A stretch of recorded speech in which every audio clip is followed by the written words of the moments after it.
Yann Boissière, bonjour. Bonjour. Merci infiniment de nous consacrer cet entretien qui nous permet d'évoquer un livre que vous venez de publier chez DDP, Le Devoir d'Espérance. Un livre tout à fait passionnant, très documenté comme toujours. Euh, alors, première question, pourquoi ce livre? Tout d'abord, je suis très heureux d'être avec vous. Merci. C'est un honneur et un plaisir que d'être ici. Ce qui a motivé ce livre, c'est une sorte de désarroi, je pense, ressenti par beaucoup de personnes. Ce désarroi d'un monde, on vit dans des sociétés extrêmement sophistiquées, où les expertises sont nombreuses, où on n'a jamais disposé de tant de moyens de communication extrêmement sophistiqués. Aujourd'hui, l'intelligence artificielle, de nouveaux moyens, etc. Et puis le constat d'un monde, d'un autre côté, de plus en plus opaque, de plus en plus violent, de plus en plus intolérant, de plus en plus livré au ressentiment de tout un tas de personnes, de mouvements, de sections de la population. Et donc, on a du mal à comprendre comment, avec autant d'intelligence collective, voilà, de personnes impliquées, alors soit en entreprise, soit en politique, soit sur des entreprises voilà, plus individuelles, ou des penseurs, etc., on a du mal à comprendre comment finalement on n'arrive pas à se mobiliser pour le bien commun. C'est une denrée qui semble complètement nous échapper, alors même qu'on développe une somme d'intelligence collective considérable. Nos sociétés sont de plus en plus atomisées, les individus sont de plus en plus livrés à eux-mêmes, et je veux dire, même une nouvelle culture est incapable, enfin promeut plus le combat, le clash, le buzz, comme on dit, plutôt que le débat argumenté. Les notions anciennes qui nous ont constitué, le débat public, l'argumentation rationnelle, le respect de l'autre, le fait de considérer comme intéressant le fait que quelqu'un puisse ne pas être d'accord et donc suscitons la discussion, même ces notions qui nous ont structurés intellectuellement semblent complètement s'évanouir et on entre dans dans un changement en tout cas anthropologique que je décris, qui est beaucoup lié à la révolution numérique, peut-être qu'on en dira un mot dans un instant, mais voilà, le constat c'est ça, malgré nos intelligences, malgré la puissance de nos moyens, il semble que nos sociétés soient de moins en moins aptes à faire sens commun, à faire bien commun, et c'est comme si nos intelligences devenaient purement oppositives les unes aux autres, et qu'on était incapable de s'entendre pour faire avancer le bien commun, et se concevoir comme une nation commune, voilà, et dans un monde donc de plus en plus violent, de plus en plus intolérant, de plus en plus perclus de guerre, où même les modèles démocratiques semblent mis en question. Dernier sondage en date, plus de 30% des Français considèrent que la démocratie n'est pas du tout le meilleur des régimes. Enfin, c'est quand même très inquiétant tout ça. Donc voilà, c'est le contraste en fait entre la somme d'informations dont on dispose, la somme d'expertise, la somme d'intelligence et notre incapacité aujourd'hui à faire société et à faire bien commun.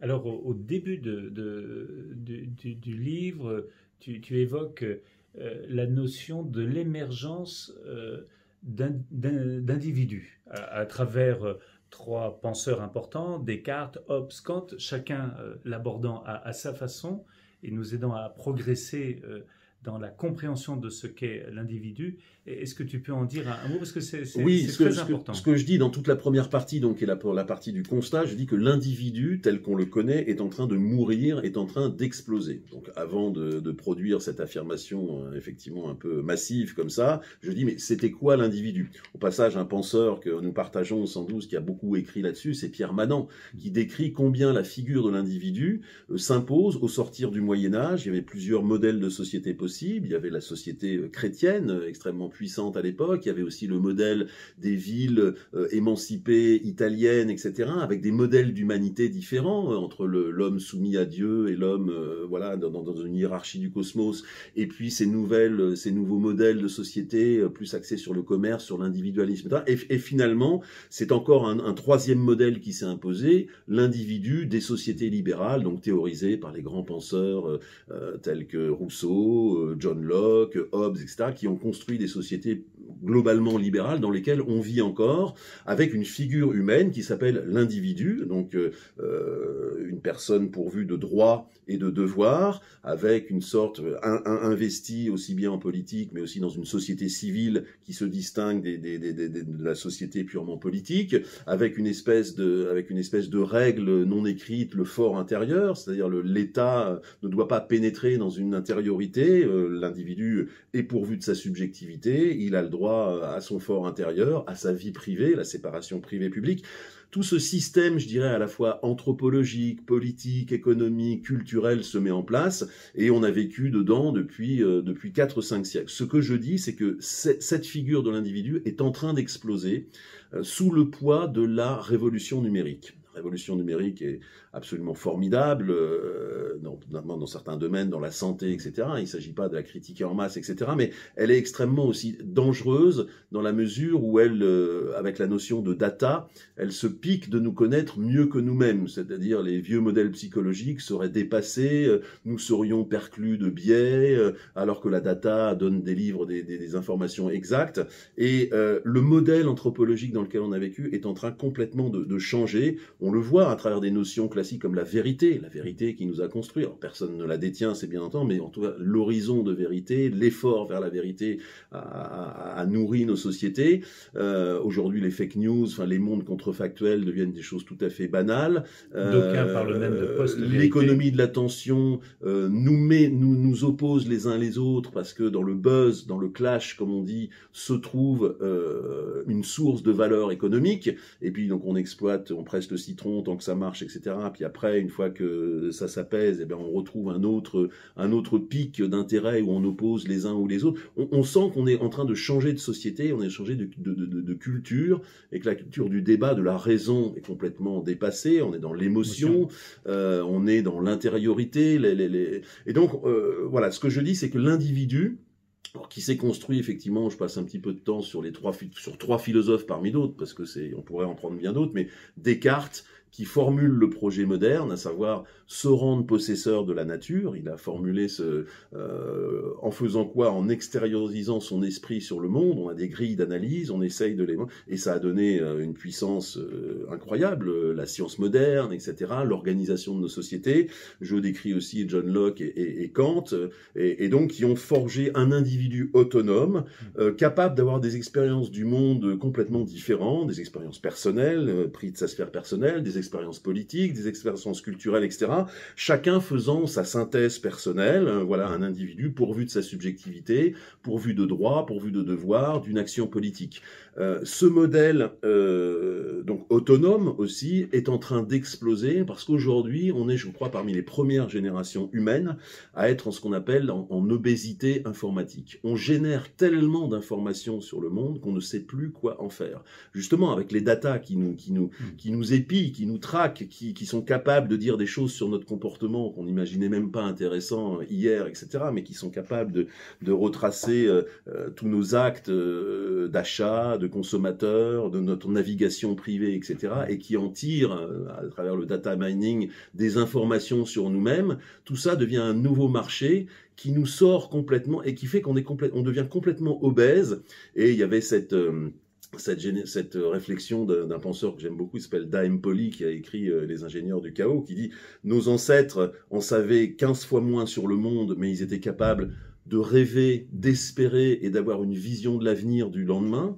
Aujourd'hui, on en sait 15 fois plus sur des milliards de phénomènes et on est incapable, on est complètement phagocyté par cette information, on ne sait pas quoi en faire et on n'a aucune vision de l'avenir, même dans les 24 heures, dans les 48 heures qui viennent. On a perdu cette capacité de rêver, d'être ancré. Donc c'est là où arrive le thème de la crise spirituelle. Après tout ce constat de cette société qui devient compliquée, anxieuse, pleine de ressentiments, pleine d'impatience, etc., je dis que c'est la base de la crise spirituelle qui reposait justement sur l'ancrage d'un individu, ancré dans sa subjectivité et en lien avec aussi quelque chose qui le dépasse, bien sûr. Alors, pour aller plus avant sur ce point, tu évoques l'anthropologie des modernes. Alors, sur quoi repose l'anthropologie des modernes ? L'anthropologie des modernes, telle qu'elle a été exprimée justement par ses penseurs, Descartes, John Locke, Kant et puis d'autres, on pourra y ajouter Hobbes, Rousseau, etc. Elle est diverse, mais le point numéro un, c'est la possession, la pensée que l'on possède la nature en projetant ses idées dessus. C'est la vieille méthode de l'idéalisme, si on peut même remonter jusqu'à Platon, à savoir, on est inspiré par des idéaux, ces idéaux sont pertinents parce qu'ils nous permettent de décrire la réalité, donc ce sont des éléments descriptifs, et en même temps, ce sont des éléments éthiques parce qu'ils nous servent de normes éthiques, ce sont des valeurs vers lesquelles il faut aller. Les idées, chez Platon, sont à la fois des idées descriptives de la réalité et en même temps des valeurs morales.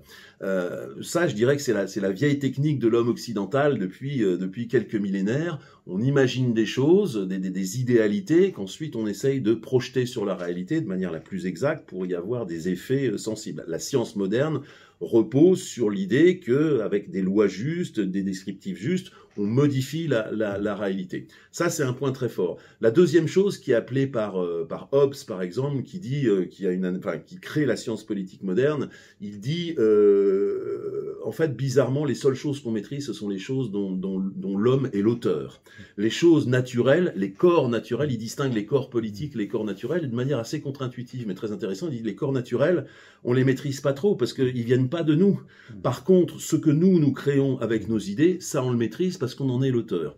Un autre penseur s'appelle Vico, va développer cette même idée. Verum et factum convertuntur, il dit, c'est-à-dire le vrai et le factuel, ce qu'on fait, en fait, s'équivalent. Ça, c'est consubstantiel à la pensée moderne, à savoir que ce dont on est l'auteur, c'est ça le vrai. On sort de la vita contemplativa des anciens, à savoir la méditation des mondes qui nous dépassent, etc., et de la métaphysique, etc. L'homme moderne se transforme, se restreint à ce qu'il fait, ce dont il a la maîtrise, sur l'efficacité, et avec une véritable passion, ça fait partie de l'entrepreneur, de résolution des problèmes. Il adore, on a besoin d'os à ronger, on a besoin de problématiques, donc notre esprit est pratiquement programmé pour trouver des problèmes partout, et s'instaurer en instigateur de la solution. Et puis, je dirais qu'un troisième point, pour être très grossier, etc., c'est effectivement l'autonomie, qui va être théorisée de manière magistrale par Kant, qui vient exprimer le grand fantasme des modernes, à savoir être totalement autonome, ne plus dépendre d'idées supérieures, ne plus dépendre d'un dieu, ne plus dépendre des filiations, de tout ce qui nous constitue, etc., mais s'auto-organiser et décider soi-même de ses normes, notamment dans la morale. La base de la morale, c'est vraiment l'autonomie, à savoir on ne peut obéir qu'à une loi dont on est l'auteur, c'est ça la thèse kantienne, et c'est ça qu'il appelle se libérer de l'oppression des religions, etc. À savoir l'idée que être en obéissance à quelque chose qui nous dépasse, c'est plus du tout ce qu'il faut faire. L'homme moderne, c'est celui précisément qui se révolte contre ça et qui s'auto-organise, en tout cas dans la pensée. Donc je dirais que la puissance de l'idée, l'application, la pensée applicative, comme je l'appelle, appliquer ces idées au monde pour en tirer des bénéfices, pour en tirer des effets, la passion pour la résolution de solutions de problèmes à travers des solutions, et l'autonomie, c'est un petit peu les trois grands points des modernes. Ça a fonctionné, c'est ce que je dis, ça a fonctionné pendant des siècles, mais aujourd'hui, on est saturé de ça, et on a trop d'informations, et même cette pensée des entrepreneurs ne fonctionne plus. Alors justement, dans la deuxième partie, tu évoques la désintégration. Alors qu'appelles-tu la désintégration? La désintégration, qu'on le peut prendre au sens, je dirais, littéral, c'est les désintégrer. L'homme moderne était intégré, c'est-à-dire il avait des expériences différentes du monde, encore une fois, dans le domaine culturel, dans le domaine personnel, dans le domaine politique, etc., mais il avait une capacité de synthèse qui se faisait dans la chambre privée du fort intérieur. C'était ça la constitution de l'homme moderne. C'était un homme visible. Hannah Arendt a décrit combien le monde politique, c'est se rendre visible vis-à-vis des autres hommes pour y construire un monde commun, mais ça reposait aussi sur une base de repli possible qui s'appelle l'individualité, qui s'appelle le fort intérieur, qui s'appelle la subjectivité, où l'homme fait ses synthèses des différentes expériences du monde qu'il rapporte. Et donc, cette intégration, c'est cette synthèse possible par l'intériorité. Aujourd'hui, l'homme est désintégré, vraiment au sens naturel, parce qu'il dans l'économie de l'attention, il est attiré sur des catégories dont il n'est pas. Nous sommes projetés on est utilisé par les datas. C'est la fameuse phrase si c'est gratuit, c'est toi le produit. Donc on est à la source d'une immense économie. D'ailleurs, ça pose un problème et les gens commencent à poser la question, est-ce qu'on ne serait pas propriétaire de nos datas, etc. Mais on voit bien que l'intériorité est devenue un marché aujourd'hui. Et ça, c'est une révolution anthropologique majeure, parce que jusqu'ici, l'un des principes de la pensée libérale, c'est que l'État ne devait pas pénétrer dans la sphère du privé. Aujourd'hui, la sphère du privé éclate, il y a même une injonction presque contraire, c'est de se rendre visible. Si quelqu'un ne se rend pas visible, du coup, presque on le soupçonne de devoir masquer des choses inavouables. Donc on sent que c'est une extension du capitalisme en quelque sorte, que je décris de manière tout à fait neutre. Le capitalisme, c'est simplement d'organiser des marchés à partir de certaines valeurs, mais aujourd'hui l'intériorité devient un marché, et là aussi il y a un glissement de nature, parce que le capitalisme a toujours existé pour échanger des produits. Un marché, c'est simplement un espace où se rencontrent des vendeurs et des acheteurs, enfin des gens intéressés et des gens qui ont quelque chose à offrir. Tant que c'est des produits extérieurs produits par l'homme, ça fonctionne, mais quand il s'agit de notre âme, de notre intériorité et de données personnelles, on sent bien qu'on est en train de glisser complètement. Et ça, c'est un facteur de désintégration, parce qu'il n'y a plus cet ancrage qui ne regarde personne d'autre que moi. Je le partage avec mes intimes, je le partage en famille, etc. Mais quand tout devient déballé, visible sur des marchés qui sont exploités par des gens qui, eux, ont toujours le bon vieil objectif de se faire plein d'argent avec nos données, etc. Là, on sent bien qu'on est en train de changer de monde, et que dans cette économie de l'attention, on est aimanté. Nos intelligences aujourd'hui ne sont plus consacrées à écouter l'autre, à prendre le temps de regarder, pas forcément à dire quelque chose ou à faire quelque chose, mais de développer le lien, la reconnaissance, la gratitude, plein d'attitudes humaines qui ne sont pas productives de quoi que ce soit, mais qui changent fondamentalement la manière dont on y vit. Aujourd'hui, on est aimanté en permanence, sommé d'avoir des avis sur tout, opposé par le marché de l'attention qui crée des buzz artificiels, qui l'exploite et puis qui délaisse, et puis on en crée d'autres, etc. Et donc, on est constamment aimanté par des choses, on n'a plus le temps de réfléchir, et on est en rémanence. Aujourd'hui, on est en vibration permanente. Plus personne ne se repose, ne prend le temps de réfléchir, ne prend le temps d'imaginer l'avenir, ne prend le temps d'écouter l'autre.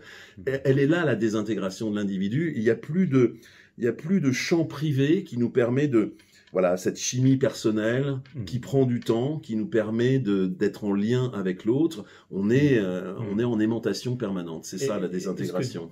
Est-ce que cette désintégration, c'est pas lié à une sorte d'individu poussé jusqu'aux extrêmes, et par conséquent le basculement dans l'individualisme au détriment d'un lien avec la communauté, avec la cité? Absolument, l'individualisme, je dirais, forcené. Alors il y avait cet autre, sur un point de vue plus politique, Marcel Gaucher, qui disait nous sommes plus des sociétés de citoyens, nous sommes des sociétés d'individus. Mais je crois que, c'est tellement juste, et il l'avait dit depuis bien longtemps, mais depuis qu'il l'a dit, ce processus a été poussé à l'extrême, et je crois que l'ultime frontière qui est en train d'être franchie par la révolution numérique, qui encore une fois peut avoir de très bons aspects, c'est la pénétration de nos intériorités en tant que marché. Hannah Arendt était encore dans un monde théorique où elle distinguait le monde privé, le monde public, avec des frontières qui devenaient changeantes, etc. Même dans le milieu de l'entreprise, voilà, le monde privé était grignoté par les prétentions de l'entreprise, etc. Mais là, on n'en est plus là du tout. On a complètement changé d'économie et d'anthropologie. Aujourd'hui, les données intimes de l'homme deviennent une valeur économique et sont marchandisées. Et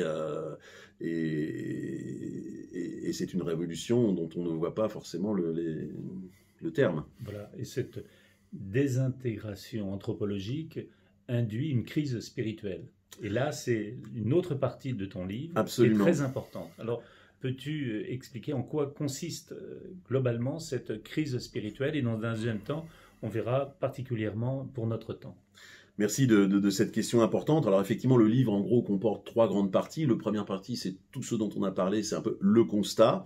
Et puis après, je reformule ce constat d'un point de vue spirituel, en tentant de définir, entre guillemets, ce qu'est la spiritualité. Je dirais que la spiritualité repose sur quelques principes forts, à savoir que l'homme se définit, bah oui, par des déterminations sociales, etc. Tout ça, la sociologie l'a raconté, mais essentiellement par des choses beaucoup plus larges que nous, d'où l'on vient. L'homme religieux se conçoit comme une créature de Dieu. Alors peut-être que certains ne partageront pas forcément ce vocabulaire, mais en tout cas, on vient de quelque part, on vient de quelque chose de plus grand, etc. Donc on est déterminé aussi par ça. Et la manière d'habiter le monde ne repose pas seulement sur ce qu'on y fait, sur notre fonction, sur ce qu'on rapporte, sur ce qu'on produit, etc., mais sur du lien. Quand on ouvre la Bible, Dieu crée le monde en parlant. Donc la parole précède l'être. Et cette parole devient, alors pour le judaïsme, il va tirer cette leçon pour imaginer la loi, que le juste rapport de l'homme, c'est aussi de passer par la loi, en tout cas d'un rapport avec ce qu'il dépasse. Betzel Elohim, on est créé à l'image de Dieu, c'est-à-dire que la dignité humaine ne passe pas seulement par ce qu'on y fait, par le côté pratique, pragmatique, etc., mais par la conscience du lien qu'on a avec notre Créateur. C'est ça. Et donc, du coup, la verticalité. La verticalité, c'est vraiment être capable de voir les choses dans leur côté vertical, dans leur élévation possible. Pas seulement de manière horizontale dans ce qu'elles font, dans leurs conséquences, dans les effets, les causes, les conséquences, etc., qui sont le monde économique dans lequel on vit, et on en a besoin aussi, mais être capable de voir les choses dans leur lien avec leur source, la manière dont elles tombent, un peu comme le pli d'un pantalon qui tombe d'une certaine manière, et puis la manière aussi dont elles s'élèvent. Donc ça, c'est un thème probant. Et donc ça passe nécessairement par l'intériorité. La technique, j'ai envie de dire, c'est un mot un petit peu étrange dans ce contexte, mais des spiritualités, c'est de passer à l'intérieur de soi. Non pas pour se trouver merveilleux, mais parce qu'à l'intérieur de nous-mêmes, on y trouve le monde et on y trouve Dieu. C'est un thème d'ailleurs augustinien, plus profond que moi-même, il y a Dieu. Et ça, les religions le savent depuis tout le temps. Donc ce travail d'intériorité nous fait retrouver quelque chose qui à la fois nous dépasse, mais qui à la fois est à l'intérieur de nous aussi. Ça prend du temps. Ça, c'est de l'alchimie aussi silencieuse. C'est pas dans l'énervement et dans la gesticulation permanente qu'on peut arriver. Donc, je parle d'une crise spirituelle parce que tout ce que j'ai décrit dans la première partie n'est pas une crise supplémentaire, parce que c'est pas une crise sectorielle, c'est pas dans le domaine de l'économie ou dans le domaine, c'est notre rapport au monde même qui est en jeu. Et donc c'est ce que je dis, la crise spirituelle n'est pas une crise supplémentaire à toutes les autres, elle est la matrice de toutes les autres parce qu'elle concerne quelque chose de fondamental qui est notre rapport au monde. Est-ce qu'on ne veut avoir comment on habite le monde? C'est ça la question substantielle, comme je l'appelle, à savoir est-ce qu'on y est là pour produire simplement, pour être efficace, pour agir? Oui, aussi, mais pas seulement. On est là parce qu'on a été, la vie nous a été donnée, et c'est aussi important d'en reconnaître la valeur et d'être dans la louange de ce don, dans la reconnaissance, dans le culte de ce don, que de faire des choses en tant qu'être humain dans la société. Et donc la spirituelle et plus grand monde n'a le temps de consacrer le soin de son âme. Les anciens, pas nécessairement de manière religieuse, cura animi, le soin de prendre soin de son âme, c'était un des thèmes aussi chez les anciens, repris bien sûr par les religions. Elle est là la crise spirituelle, c'est qu'on est tous agités comme des petits électrons par tout un tas de choses futiles, inutiles, extrêmement transitoires, qui nous font oublier l'essentiel, c'est que voilà, on habite le monde à plusieurs avec l'être humain et que c'est aussi valable, sinon plus, de prendre du temps à cultiver ses amitiés, à s'intéresser à l'autre, etc., qu'à essayer d'être efficace pour un profit de moins en moins. Je pense que là, on vit un monde de saturation. Le monde est saturé de nos solutions, entre guillemets, de nos idées, de nos grilles d'analyse, de nos expertises. Plus personne n'a le temps de les absorber et de les digérer, et je pense qu'on ne fait qu'ajouter de la confusion au monde. Les religions, en ce sens-là, les spiritualités sont un facteur de résistance, je dirais, parce que parce qu'elle s'intéresse à des choses beaucoup plus fondamentales, beaucoup plus lentes, beaucoup plus silencieuses, beaucoup plus respectueuses, moins agitées.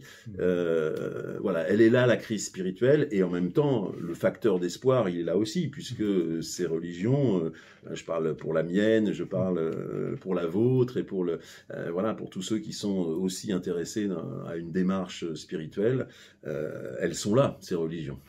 Et alors, dans la dernière partie, tu développes 5 chemins possibles pour pouvoir se réapproprier le spirituel.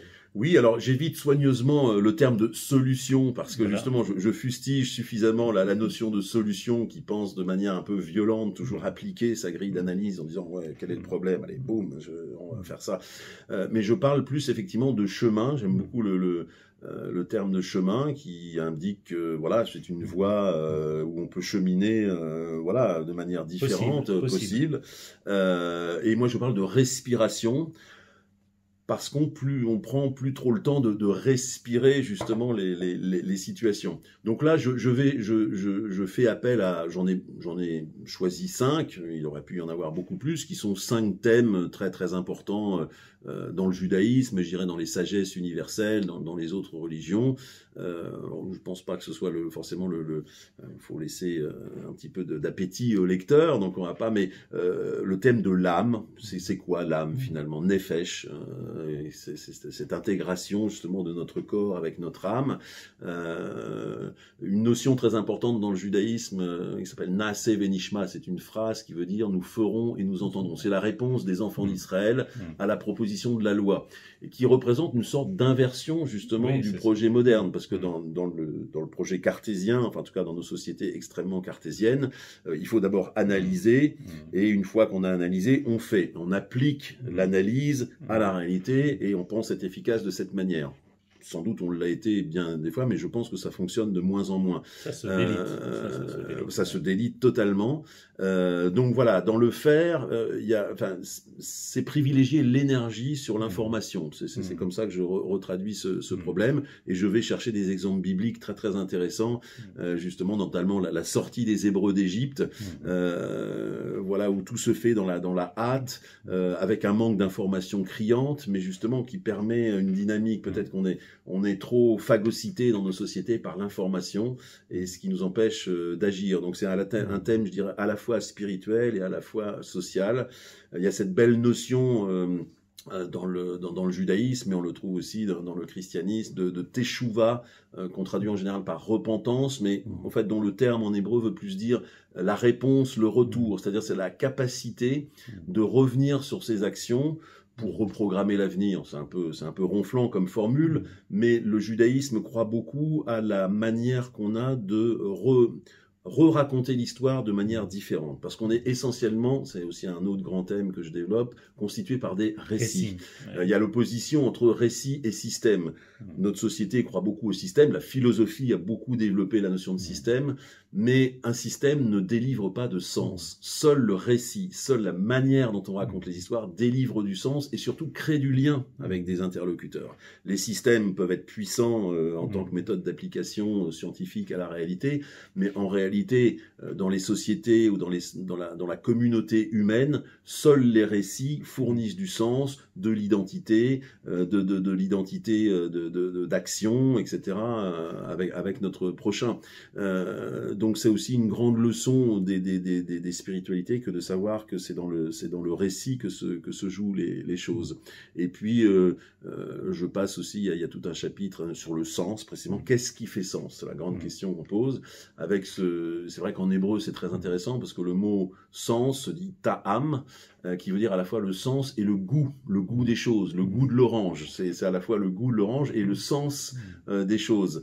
Donc voilà, dans cette dernière partie, après avoir formulé un constat assez critique sur ce qu'on est en train de vivre, après avoir étudier un peu la contribution des spiritualités, je propose non pas des solutions, mais des respirations qui nous permettent de recirculer dans nos vieux textes qui sont d'une profondeur infinie. Voilà. Et dernière question, est-ce qu'il y a une dimension éthique dans cette notion de devoir et d'espérer ? Oui, parce que le devoir, alors c'est vrai qu'on peut être surpris par cette association de mots, le devoir d'espérance. moi j'établis une différence qui est personnelle, hein, je dis pas qu'elle est universelle comme définition, mais l'homme espère, mais on espère des choses très très factuelles. On espère que demain on va décrocher tel job, ou on espère qu'un tel va être élu. Bon, l'espérance est un... Mais l'espoir donc est une l'espérance pour moi c'est quelque chose de plus construit, c'est vraiment quelque chose qui se construit petit à petit, quelque chose de plus collectif aussi, et de conscientiser. C'est pour ça que l'espérance repose sur une étude, repose sur en fait l'espérance c'est le fameux choix de la Bible. Vois, j'ai placé devant toi le mal et la mort, le bien et la vie, choisis la vie. Ça paraît d'une platitude extrême, mais en réalité, si la Bible prend la peine de parler de ça, de nous présenter un choix qui paraît évident, et de quand même nous dire c'est ça qu'il faut choisir, c'est fascinant ce problème, parce que ça veut dire que c'est pas si évident que ça de choisir la vie. C'est un choix qui doit devenir conscient. C'est presque une méthode qu'il faut s'imposer. Et je dirais que l'homme est particulièrement enclin à se dévaloriser aujourd'hui. C'est ça aussi l'émiettement de l'homme, le philosophe Mattei, et nos sociétés. se démantèle, l'ensablement de l'homme. Nietzsche parlait déjà de l'ensablement de l'homme, à savoir cette propension à s'émietter, et donc à choisir aussi de se voir sous son côté négatif. Camus disait il faut être capable de consentir à notre part précieuse. Donc choisir la vie, c'est pas si évident que ça. C'est tellement facile de se dévaloriser et en même temps de se dédouaner de notre responsabilité, parce que qui suis-je? Moi je suis tout petit, les faits sont plus forts que moi, etc. Donc se voir de manière positive et donc se mettre en jeu dans sa positivité, dans sa responsabilité vis-à-vis du monde, c'est pas si évident que ça. Et pour moi, elle est là, l'espérance. L'espérance, c'est plus que espérer ceci ou cela, c'est vraiment une méthode volontariste qui se cultive. C'est un chemin presque méthodique que l'on cultive vis-à-vis de soi-même, où on décide d'exercer sa responsabilité dans le monde, de se voir avec lucidité, mais aussi dans ses bons côtés, et de mettre ce bien qu'on a reçu quand même de Dieu au service de la collectivité et du bien commun. Merci beaucoup Yann Boissière pour ce chant d'espérance, et on recommande très chaleureusement ce livre tout à fait passionnant, Le devoir d'espérer, chez DDB. Merci. Merci beaucoup.